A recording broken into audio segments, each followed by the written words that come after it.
Hello everyone, welcome to our YouTube channel. In last lecture we discussed about necrosis and type of necrosis, which is the type of irreversible cell death. So today's lecture is about apoptosis, which is the second type of irreversible cell death. So we will discuss about apoptosis in detail. Now apoptosis, particularly apoptosis होता क्या है? Apoptosis का meaning होता है falling of, मतलब गिर जाना. तो ये बेसिक एक्सप्लेनेशन है एपोप्टोसिस का. अब डेफिनेशन क्या है एपोप्टोसिस की? फर्स्ट ऑफ ऑल ये लेक्चर स्टार्ट करने के लिए मैं बताना चाहूँगा कि हमारा notes and lecture is based on the Robins. हम दूसरी कोई बुक यूज़ नहीं करते, रॉबिन्स हमारा प्रायोरिटी रहे. So let's talk about apoptosis. Apoptosis particularly है क्या? एपोप्टोसिस का मीनिंग होता है फॉलिंग ऑफ, गिर जाना.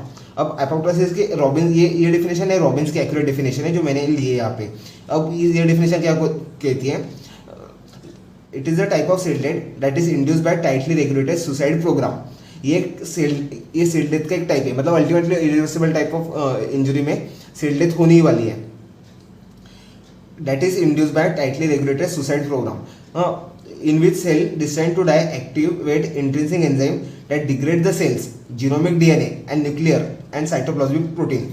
अब ये जो सेल है ना, जिसकी किस्मत में लिखा हुआ है मरना है, वो एक इंट्रिंसिक एंजाइम्स एक्टिवेट करते हैं सेल में के, जो intrinsic enzymes genomic DNA and nuclear and cytoplasmic proteins को डिग्रेड कर देते हैं. ये बेसिक एपोप्टोसिस की डेफिनेशन है रॉबिन्स के हिसाब से. Then next point, our next point is it is the physiological plus pathological cell death. इसमें फिजियोलॉजिकल सेल डेथ भी मिलेगी और पैथोलॉजिकल सेल डेथ भी मिलेगी. वापस एपोप्टोसिस में और एक खास बात है जो मैंने नेक्रोसिस में बताई थी. नेक्रोसिस का कैरेक्टरिस्टिक फीचर था इन्फ्लेमेशन. नेक्रोसिस में इन्फ्लेमेशन दिखेगा, बट एपोप्टोसिस में इन्फ्लेमेशन कहीं भी नहीं दिखेगा. अब इसमें भी मेन रोल माइटोकॉन्ड्रिया का है, माइटोकॉन्ड्रियल हीरो स्टोरी का. यहाँ पे भी मेन रोल माइटोकॉन्ड्रिया का है. अब माइटोकॉन्ड्रिया का मेन रोल है, मतलब ये क्या है कि माइटोकॉन्ड्रिया ऑब्वियसली एटीपी प्रोड्यूस करता है, तो एटीपी यूसेज होगा एपोप्टोसिस में. एटीपी यूसेज होगा मतलब ये कोई कैसी प्रोसेस है? एक्टिव प्रोसेस है. ठीक है. एपोप्टोसिस को प्रोग्राम सेल डेथ भी बोलते हैं. अब एकदम सिंपल डेफिनेशन जो है, बाकी बुक्स में लिखा हुआ रहता है कि it is the programme cell death. Simple language में यही लिख देते हैं प्रोग्राम सेल डेथ, जिसकी किस्मत पे लिखा हुआ है. It's all about programme cell death. Apoptotic cells break down into membrane bound fragments called apoptotic bodies. अब एपोप्टोटिक बॉडीज ये खुद में एक टर्म है, ये बाद में भी आएगा, फिर भी मैं अभी यहाँ पे बता दें. एपोप्टोटिक बॉडीज खुद में एक अच्छा टॉपिक है, लाइक ये आगे भी आएगा. एपोप्टोटिक बॉडीज पर्टिकुलरली है क्या? एपोप्टोटिक बॉडीज क्या रहते हैं? ये एक सेल, जो एपोप्टोटिक सेल्स है, जो सेल्स एपोप्टोटिक हो रहे हैं, उनका ब्रेकडाउन होकर ये प्लाज्मा एक छोटे छोटे फ्रैगमेंट्स में टूट जाते हैं. यानी छोटे छोटे फ्रैगमेंट्स को एपोप्टोटिक बॉडीज बोले, बिकॉज ये सेल में एपोप्टोसिस होके ये टूटे हैं ना छोटे छोटे फ्रैगमेंट्स में, इसलिए इसको एपोप्टोटिक बॉडीज बोला गया है. अब फिजियोलॉजिकल एपोप्टोसिस, अभी हमने पढ़ा था कि एपोप्टोसिस में दोनों है, फिजियोलॉजिकल प्लस पैथोलॉजिकल. अब हम देखेंगे फिजियोलॉजिकल एपोप्टोसिस. फिजियोलॉजिकल एपोप्टोसिस क्या है? मतलब इसके फिजियोलॉजिकल एपोप्टोसिस में इसके एग्जाम मतलब एक बेसिक आइडिया लेंगे फिजियोलॉजिकल एपोप्टोसिस है क्या, एंड एग्जाम्पल भी देखेंगे. अब फिजियोलॉजिकल एपोप्टोसिस है क्या? Cells which are not needed longer can be removed by apoptosis which is normal phenomenon. अब फिजियोलॉजिकल एपोप्टोसिस एक नॉर्मल फिनोमेनन है. ये हमें एम्ब्रियोजेनेसिस में भी दिखेगा. एम्ब्रियोजेनेसिस में कैसे? जैसे जब हैंड्स का फॉर्मेशन होता है, हैंड्स का फॉर्मेशन है सबसे पहले ना ये पूरे जॉइंट रहते हैं, बट ये जो बीच में के सेल्स है ना, इनको एपोप्टोसिस करके ये डिग्रेड हो जाते हैं. So basically digits and hand का फॉर्मेशन होता है, मतलब जिन सेल्स की अपनी को जरूरत नहीं, वो एपोप्टोसिस के थ्रू वो हम उनको निकाल देते बॉडी में से, उसको बोलते हैं फिजियोलॉजिकल एपोप्टोसिस. या ये बस एम्ब्रियोजेनेसिस में ही नहीं, मतलब नॉर्मल भी होते हैं. अब नॉर्मली हम कब बोल सकते हैं कि जैसे कि फीमेल्स में देखा जाता है मेंस्ट्रुएशन के वक्त, तो शेडिंग ऑफ जो एंडोमेट्रियल है ना, वो भी एपोप्टोसिस के थ्रू ही होता है.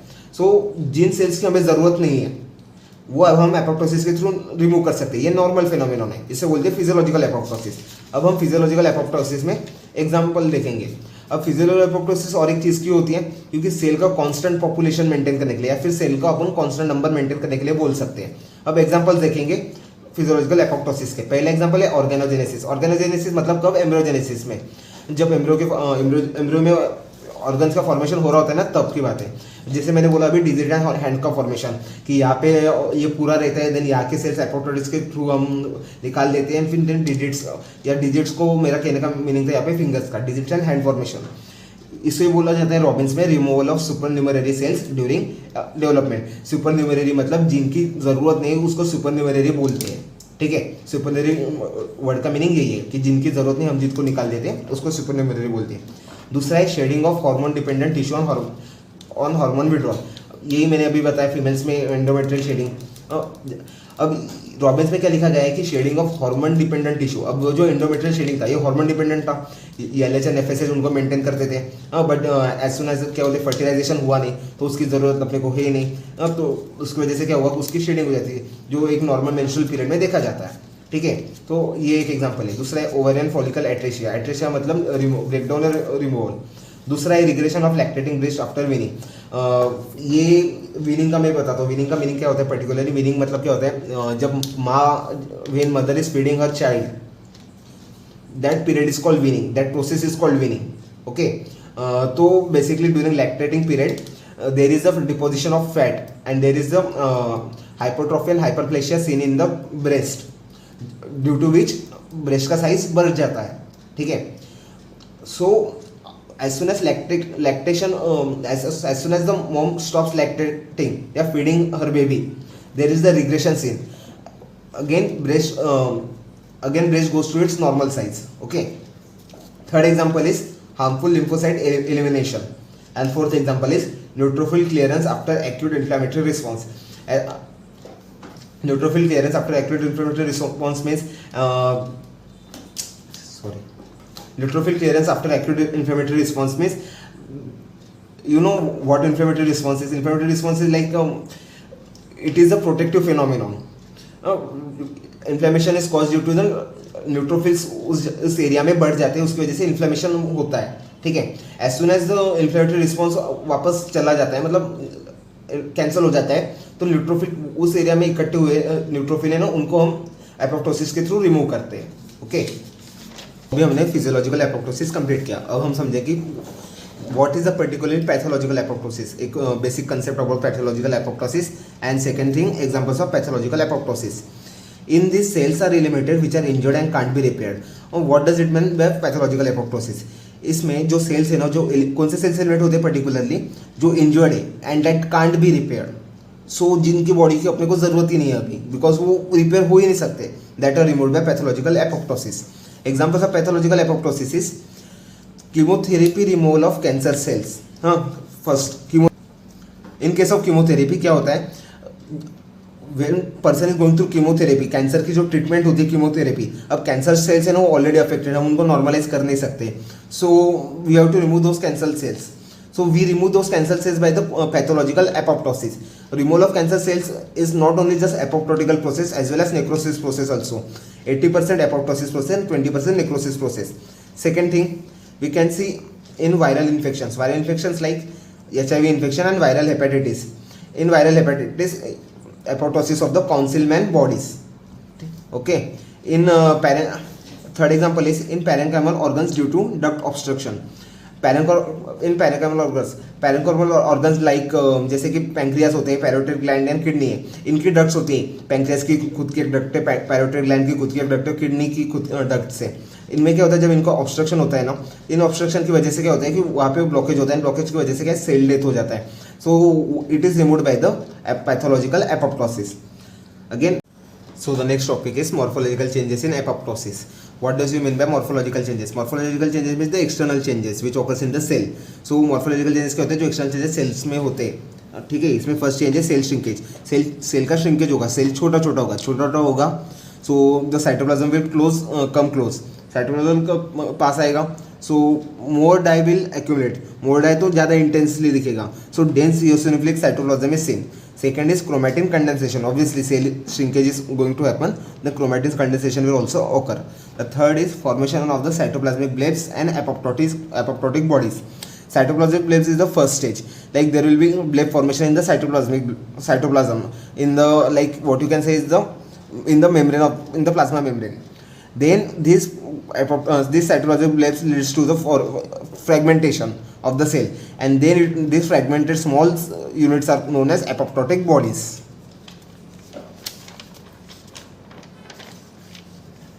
Special point.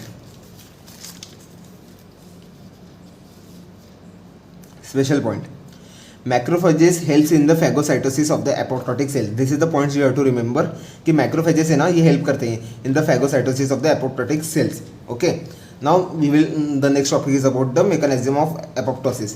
Mechanism of apoptosis ये 2 स्टेजेस में होता है, initiation phase and execution phase. Initiation phase has the 2 pathways, intrinsic pathway and extrinsic pathway. Intrinsic pathway means जो सेल के अंदर होता है, एक्सट्रिंसिक पाथवे मीन्स जो सेल के आउटर बॉर्डर पे होता है, basically on membrane. Okay, first obviously initiation होगा, बाद में एग्जीक्यूशन होगा. So first we will learn about initiation. Initiation is carried out by caspase 8, 9, 10 enzyme. Okay. In initiation, first we will start with intrinsic pathway. The intrinsic pathway is also known as mitochondrial pathway. Intrinsic pathway का दूसरा नाम mitochondrial pathway. Okay. इसे mitochondrial pathway क्यों बोला है? Because ये mitochondria से start होता है.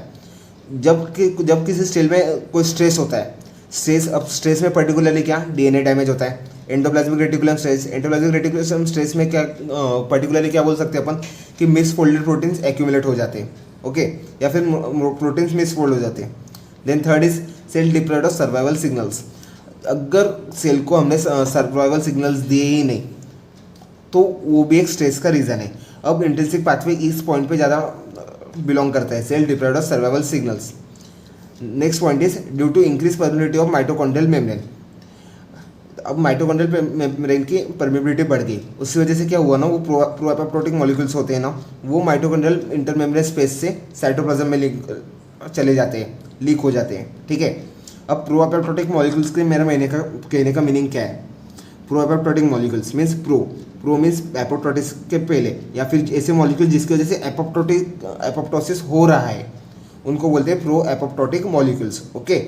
अब माइटोकॉन्ड्रियल की मेम्ब्रेन की परमिबिलिटी बढ़ी, फिर जो इंटरमेम्ब्रेन स्पेस में जो प्रो एपोप्टोटिक मॉलिक्यूल्स थे वो लीक होकर साइटोप्लाज्म में गए. साइटोप्लाज्म में जाके वहाँ से कुछ साइकिल स्टार्ट हुआ जिसकी वजह से एपोप्टोसिस हो रहा है. अब ये प्रो एपोप्टोटिक मॉलिक्यूल्स कौन कौन से? इनके एग्जाम्पल से cytochrome C and ATP. Okay. So mechanism of intrinsic pathway. So the next topic is mechanism of intrinsic pathway. अब सबसे पहले क्या होता है? Growth factor plus survival signals produces anti apoptotic protein. अब एंटी एपोप्टोटिक प्रोटीन है ना, ये एपोप्टोसिस को इनिबिट करने का ट्राई करते हैं. अब एक एंटी एपोप्टोटिक प्रोटीन का एग्जांपल है BCL2. BCL2 is present on the outer membrane of the like cytoplasm outer membrane means plasma membrane और mitochondrial outer membrane. This prevents the leakage of what is BCL2? देख, see I have written it here. BCL2 it is a family of proteins. एक proteins की family है which are present on outer membrane of mitochondria, cytosol and endoplasmic reticulum. इनका function क्या होता है कि outer membrane जो रहती है माइटोकॉन्ड्रिया की, इसको यहाँ से लीकेज होने का प्रिवेंट करते हैं from leakage of pro apoptotic molecules. अब जब लीकेज ही होगा नहीं प्रो एपोप्टोटिक मॉलिक्यूल्स का, सो एपोप्टोसिस इनिशिएट कैसे होगा? सो ये BCL2 का फंक्शन होता है. ठीक है. अब second point is lack of survival signal. जैसे कि मैंने पहले बोला था कि अगर cell deprived of survival signal से, वो थर्ड पॉइंट था स्ट्रेस में लिखा हुआ, सी यहाँ पे मैंने लिखा हुआ था स्ट्रेस में थर्ड पॉइंट लिखा हुआ था cell deprived of survival signals. ठीक है. अगर वैसे ही सर्वाइवल सिग्नल नहीं रहे तो उससे क्या होता है? डीएनए डैमेज होता है. डीएनए डैमेज हुआ तो क्या बस डीएनए डैमेज ही नहीं होगा, एंडोप्लाज्मिक रेटिकुलम स्ट्रेस भी आ सकता है. एंडोप्लाज्मिक रेटिकुलम स्ट्रेस में पर्टिकुलरली क्या मिसफोल्डेड प्रोटीन्स. ठीक है. अब इसकी वजह से क्या हुआ? ये जो increase in BH3 only proteins है ना, इनका सिंथेसिस होगा. इनका सिंथेसिस कैसे होगा? ड्यू टू इंक्रीज ट्रांसक्रिप्शन और पोस्ट ट्रांसलेशनल मॉडिफिकेशन. ट्रांसक्रिप्शन और पोस्ट ट्रांसलेशनल मॉडिफिकेशन होने की वजह से BH3 ओनली प्रोटीन्स का सिंथेसिस बढ़ गया. अब BH3 ओनली प्रोटीन्स के एग्जांपल्स भी है. अब बेसिकली BH3 का मीनिंग क्या होता है? अब क्या है ना, ये जो BH3 है ना, इसमें 4 डोमेन्स होते हैं. Domain 1, domain 2, domain 3, domain 4. हाँ, but in this type of proteins only third domain is present, so these are known as BH3 only. 3 only means only third domain is present. Okay. अब ये जो BH3 only proteins है ना, this activates 2 pro-apoptotic family members, BAX and BAC. अब ये जो BH3 only proteins है ना, ये एक्टिवेट करते हैं दो pro-apoptotic family members. वो 2 pro-apoptotic family members के एग्जाम्पल है BAX and BAC, BAX and BAK. अब क्या होता है, ये जो प्रो एपोप्टोटिक फैमिली मेम्बर्स है ना, ये ऑलिगोमर्स फॉर्मेशन करते हैं. कहाँ पे? आउटर माइटोकॉन्ड्रियल मेम्ब्रेन में. हाँ, ऑलिगोमर्स का फॉर्मेशन हुआ. अब ये ऑलिगोमर्स का फॉर्मेशन होने की वजह से क्या होता है कि ये जो आउटर माइटोकॉन्ड्रियल मेम्ब्रेन होती है ना, उसकी परमेबिलिटी बढ़ जाती है. अब परमेबिलिटी बढ़ गई तो क्या हुआ कि वो जो प्रो एपोप्टोटिक मॉलिक्यूल्स थे वो लीक होने स्टार्ट होंगे. सो वो leakage of proteins from inner mitochondrial membrane to out of cytoplasm. हाँ, अब उसका एग्जांपल मैंने क्या बोला था, एक था एटीपी और दूसरा साइटोक्रोम सी. तो मैंने यहाँ पे एग्जांपल के लिए साइटोक्रोम सी लिखा हुआ है. Then next is as soon as इनका लीकेज हो गया, ये साइटोप्लाज्म में चले गए, दे एक्टिवेट्स कैस्पेस कैस्केड. हाँ, कैस्पेस कैस्केड मीन्स यहाँ पे what do I mean by caspase cascade means caspase induce mechanism. Like cytochrome C, as soon as it goes into the cytoplasm, it binds to the APAF1 protein. APAF1 protein, which forms apoptosome. Apoptosome क्या होता है? It is a multimeric structure. Then this apoptosome binds to caspase 9. Caspase 9 is the enzyme. And now this caspase 9 enzyme, ये pro-caspase होता है. Basically it is the inactive form. हाँ, यहाँ पे मुझे actually pro-caspase लिखना चाहिए. ठीक है, it is a procaspase 9, inactive form होता है. अब इसका ना एक्टिवेशन होता है बाय ऑटो कैटालिटिक क्लीवेज. जैसे इसका ना हमने प्रमोट किया ऑटो कैटालिटिक क्लीवेज, इसकी वजह से क्या हुआ, इसका ना एक्टिव फॉर्म बन गया. एक्टिव फॉर्म जो है कैस्पेस 9. ठीक है, अब ये एक्टिव कैस्पेस 9 है ना, ये क्या करता है, एक्टिवेट्स अदर प्रोकैस्पेस. अदर प्रोकैस्पेस कौन से होते हैं, जैसे कैस्पेस 3 है. ये अदर प्रोकैस्पेस ये कहाँ पे आएंगे, प्रोकैस्पेस मतलब इनएक्टिव फॉर्म, ये कहाँ पे आएंगे, एग्जीक्यूशन फेज में. सो उसके बाद स्टार्ट होता है एग्जीक्यूशन फेज. अब ये इंट्रिंसिक पाथवे, इसको इंट्रिंसिक पाथवे क्यों बोला गया था, ये सेल के अंदर हो रहा था. ठीक है, so this was all about intrinsic pathway. अब कुछ स्पेशल पॉइंट्स हैं इंट्रिंसिक पाथवे के बारे में, वो अब हम देखेंगे. वो special points is BIM, BID, BAD, Noxa and Puma. ये BH2 ओनली प्रोटीन्स है. मैंने अभी थोड़े टाइम पहले बोला था कि BH2 ओनली प्रोटीन्स का सिंथेसिस बढ़ जाता है स्ट्रेस की वजह से. एंड मैंने बोला था कि BH2 ओनली प्रोटीन्स के examples we will see it later. So this are all the examples of BH2 only proteins which are also known as stress sensors. What do I mean by BH3 only, like BH has 4 domains, domain 1, domain 2, domain 3 and domain 4, but this stress sensor consists of only third domain, BH3. So 3 only, like third domain consisting proteins. Okay, this was first special point. Second point is BAC and BCL excess. These are pro-apoptotic factors. So this consists of BH123 protein. BH123, what do I mean by BH123? This consists of domain 1, domain 2 and domain 3. Okay, the third is BCL2, BCLXL and MCL1. These are anti-apoptotic. What do I mean by anti-apoptotic? कि ये apoptosis को inhibit करते हैं, इसलिए इनको anti-apoptotic बोला है. Anti means apoptosis के against में. Okay, it consists of BH1 to 4, like domain 1, domain 2, domain 3 and domain 4. Then again fourth special point is Smac and Diablo. This are Smac and Diablo what, ये क्या होते हैं, ये mitochondrial proteins है. ये क्या है, फिजियोलॉजिकल इनहिबिटर ऑफ एपोप्टोसिस. ये एपोप्टोसिस के इनहिबिटर से फिजियोलॉजिकल. तो इनका रॉबिन्स में एक स्पेशल पॉइंट है स्मैक एंड डाइब्लो का. ये माइटोकॉन्ड्रिया पे पाए जाते हैं, माइटोकॉन्ड्रिया के अंदर कंसिस्ट होते हैं and this are the inhibitor of apoptosis. Okay, this was all about intrinsic pathway. Special points भी हो गए, मैकेनिज्म भी हो गया. Now let's see about extrinsic pathway. Extrinsic pathway का दूसरा नाम है डेथ रिसेप्टर पाथवे. इसको डेथ रिसेप्टर पाथवे भी बोला जाता है. जो बेसिकली जो सेल है ना, वो जो एपोप्टोसिस हो रहा है जिस सेल में, उस पे ना एक CD95 नाम का प्रोटीन होता है. इस CD95 नाम का protein has also another name known as Fas. Okay, so and another contesting points mean I mean opposite point is जो सपोर्टिंग टी सेल है विल हैव CD95 लिगैंड और फैसियल मीन्स फैस लिगैंड. जो supporting T cell होता है जो इस cell को help करता है एपोप्टोसिस जाने में, it will have CD95 ligand and facial. Now this facial binds with Fas, मतलब ये जो फैस लिगैंड है जो टी सेल पे प्रेजेंट था वो इस सेल के ऊपर प्रेजेंट CD95 या फैस को बाइंड करेगा. As soon as it binds Fas, 3+ molecules of Fas are brought together. अब फैस के ना तीन या तीन से भी ज़्यादा मॉलिक्यूल्स साथ में आते हैं for the formation of the एक कॉम्प्लेक्स फॉर्म करते हैं. Which form this complex forms the binding site for the adapter protein called FADD.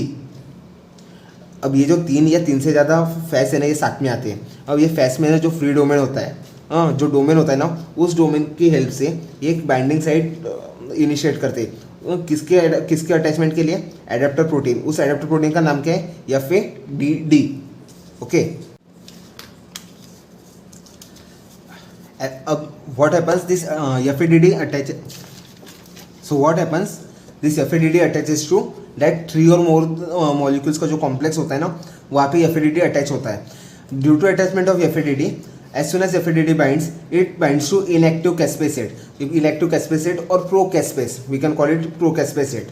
So as soon as FADD binds to that complex, it binds to another inactive caspase or inactive caspase, or we can say as procaspase or procaspase, and it initiates autocatalytic cleavage. Autocatalytic cleavage क्यों necessary है? Because इनको procaspase को activate करता है या फिर inactive caspase को activate करता है. तो generation of active caspase 8 and 10.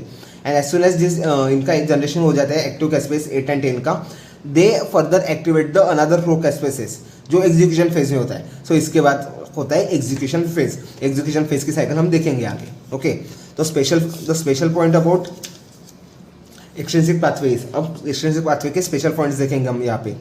This process is inhibited by the flip. अब ये फ्लिप क्या है? ये फ्लिप है ना, ये एंटी एपोप्टोटिक मॉलिक्यूल है, मतलब एपोप्टोसिस को इनिबिट करने वाला ऑब्वियसली. अब फ्लिप में क्या होता है ना, ये फ्लिप है ना, ये प्रोकैस्पेस 8 को जाके बाइंड करता है. जैसे इसने प्रोकैस्पेस 8 को बाइंड किया तो FADD की जो जगह थी बाइंड करने की, वहाँ पे फ्लिप जाके जुड़ गया. सो FADD प्रोकैस्पेस 8 को बाइंड हो ही नहीं पाएगा. सो उसकी वजह से क्या होता है? It blocks the FADD binding. But the twist is this FLIP does not activate caspase. So obviously activate हमें होना ही नहीं चाहिए, बिकॉज अगर एक्टिवेट होता तो एंटी एपोप्टोटिक मॉलिक्यूल कैसे कह सकते हैं हम उसे. This was all about extrinsic pathway of apoptosis. And another extrinsic pathway, why it is called extrinsic pathway? It is called extrinsic because it occurs on the outer membrane of the cell. Now next we will see about the next topic is execution. The next topic is about execution phase. तो execution phase में is कौन से enzymes use होते हैं? caspase 3, caspase 6, caspase 7 dependent है. What happens in this is caspase 3, 6, 7, जैसे कि मैंने पहले बताया कि इंट्रिंसिक पाथवे में एंड एक्सट्रिंसिक पाथवे दोनों में बताया कि वो आगे जाके वो नए उस पाथवे के एंडिंग में पढ़ा कि वो आगे जाके अनदर कैस्पेसेस को एक्टिवेट करते हैं जो एग्जीक्यूशन फेज में आते हैं. So this caspases 3, 6 and 7 are activated by the caspase 8, 9, 10 which are either the part of intrinsic pathway और extrinsic pathway. Okay, then this activated caspases 3, 6 and 7, this activates 3 further enzymes. These 3 further enzymes are phospholipase, protease and endonuclease. Phospholipase is for the breakdown of fatty acids and lipids, protease for the proteins, breakdown of proteins, and endonuclease for the genetic material like DNA, RNA. So basically cell के सारे important constituents का breakdown हो रहा है. So this leads to the fragmentation of cell, and this fragmented bodies are known as apoptotic bodies. Okay, तो special point वही है हमारा. These fragmented cells are known as apoptotic bodies, which gives ITMI signal to macrophages causing phagocytosis. थोड़े time पहले मैंने एक special point बोला था कि macrophages help in the phagocytosis of the apoptotic cells. वही यहाँ पे आएगा. अब ये जो apoptotic bodies है ना, this apoptotic bodies gives ITMI signal, मुझे खाओ, this kind of signal, so that ये and as soon as this signal is recognized by macrophages, they cause phagocytosis, and this eating of apoptotic bodies by macrophages, this process is known as इफेरोसाइटोसिस. अब हम इफेरोसाइटोसिस को detail में discuss करते हैं. इफेरोसाइटोसिस particularly है क्या? सो ये जो इटमी सिग्नल्स होते हैं ना, ये कैसे किस फॉर्म में आते हैं? ये C1q, थ्रोम्बोस्पोनिन एंड फॉस्फोडिडाइल सीरीन के फॉर्म में आते हैं. अब what I mean bye C1q, ये जो C1q है ना, ये एपोप्टोटिक बॉडीज है ना, इनको बाहर इनको कोटिंग हो जाती है. किससे कोटिंग होती है? नेचुरल एंटीबॉडीज एंड प्रोटीन से. अब ये एपोप्टोटिक बॉडीज के जब कोटिंग हो गई नेचुरल एंटीबॉडीज एंड प्रोटीन से, तो इनको C1q बोला जाता है. Okay, then another is phosphatidyl serine. अब ये फॉस्फोडिडाइल सीरीज कैसे सिग्नल देता है? अब ये फॉस्फोडिडाइल सीरीन है ना, ये नॉर्मल सेल में इनसाइड में लाई करता है मेम्ब्रेन के. It lies in the inside of the membrane in the normal cell, but in apoptotic cell it shifts outside. There is a phosphatidyl serine flipping in apoptotic cells. As soon as this flipping occurs, phosphatidyl serine flipping occurs, it gives signal to macrophage, and this signal is basically ITMI signal, मुझे खाओ. So macrophage cells they recognize this signal, वो signal recognize करते हैं and they engulf apoptotic bodies, and this engulf of apoptotic bodies by macrophage cells, this process is known as efferocytosis. So I think there is a clarity about efferocytosis particularly है क्या. Phagocytosis का एक थोड़ा सा sign मतलब fancy name इफेरोसाइटोसिस है, मतलब कौन सा पर्टिकुलर एग्जांपल में जब मैक्रोफेज से एपोप्टोटिक बॉडीज को खाते हैं. ओके, अब हम identification of apoptosis, next topic वो है। ये बेसिकली 2 पॉइंट में मतलब हम कैसे पहचानेंगे, how can we recognise that there is apoptosis going on by staining. जब टनल स्ट्रेन होता है उससे हम रिकॉग्नाइज कर सकते हैं कि एपोप्टोसिस हो रहा है। Second, there is a marker name annexin 5 which is observe, which is a marker for the phosphatidyl serial flipping. ये मार्कर हमें जब ये एनेक्सिन 5 देखा जाता है, जिसका मतलब कि फॉस्फेटाइल सीरियल फ्लिपिंग हुई है, और फॉस्फेटाइल सीरियल फ्लिपिंग हुई है मतलब एपोप्टोटिक बॉडीज है। एपोप्टोटिक बॉडी से मतलब एपोप्टोसिस हुआ है, एपोप्टोसिस हुआ है। So that is the identification of apoptosis. So this was all about apoptosis. काफ़ी वास्ट टॉपिक था, यूनिवर्सिटी पॉइंट ऑफ व्यू से बहुत इंपॉर्टेंट था। ये पूरे नोट्स एंड लेक्चर ये रॉबिन्स बेस है। So if you like this, please like, comment, share and subscribe.